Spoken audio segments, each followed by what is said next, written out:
Welcome back to Big Up, where today we are going to review the latest Tech Nine album. Not Tech Nine, the rapper from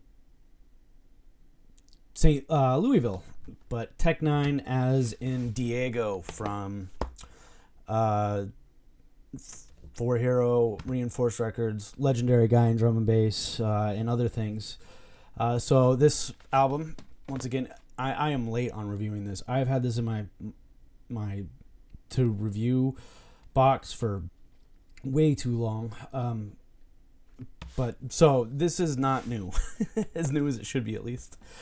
So a couple things to note. These are all things that were recorded previously, and then remastered and re-edited by Tech Nine and some other people for AKO Beatz, who we've talked about in the past. It's DJ Stretch from Four Hero and Reinforced new label, who's really focusing on that jungle sound, and they dug some gems out of the box. I really like this album.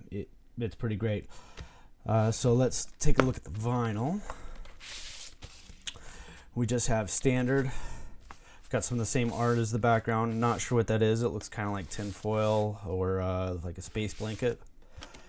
And we've just got two plates, 3 songs, 2 or 3 songs on a side, a black vinyl. Pretty standard, record release. I do have to say I really enjoy the fact that labels are finally putting 3 songs on a label, on albums. I buy albums to listen to them, and very rarely actually mix. Even when they're single songs, I just kind of find that the preservationist collector in me doesn't want to pull one plate out and drag it around from an album. Except when I'm at home. When I'm DJing at home, I definitely do that a little bit more. But that rule isn't always true. So what about this album? Well, it's self-titled.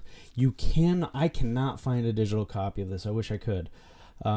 As in, at least on streaming services, I didn't really look to see if I could buy it somewhere. But for streaming services, it's not there, which means that you should probably go out and buy it if you can find it.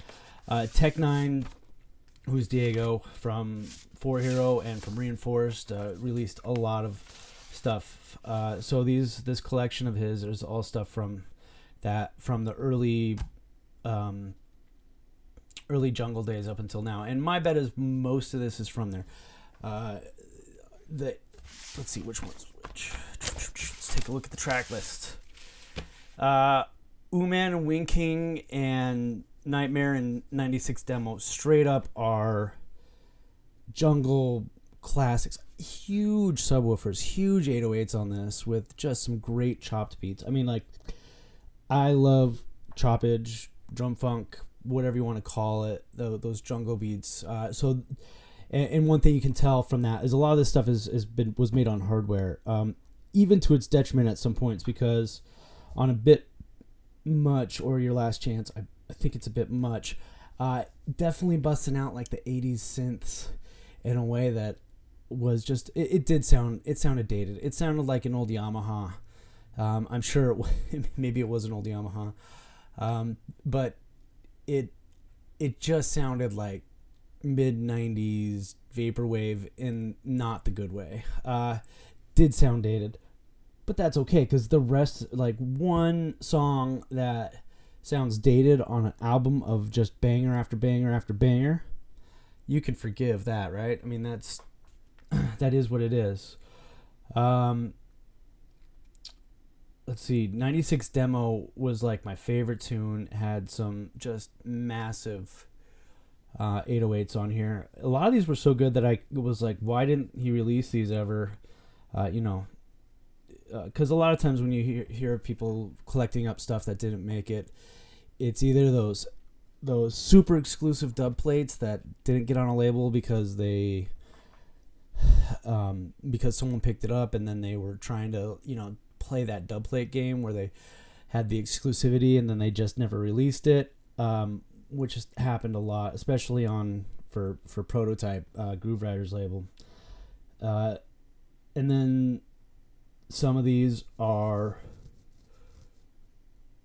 Sorry, I lost my train of thought. Anyways, every single one of these has great edits, great beats, interesting early proto jungle that I think you guys should buy. I definitely wish there was a streaming copy so you guys could go check it out. But if you find this on vinyl, it is 100% worth your money to run out and grab it. But what did you think of it? I loved it. You might hate it. Let me know what you think. Like, comment, subscribe. Go down those comments and let's argue about it. All right, talk to you later.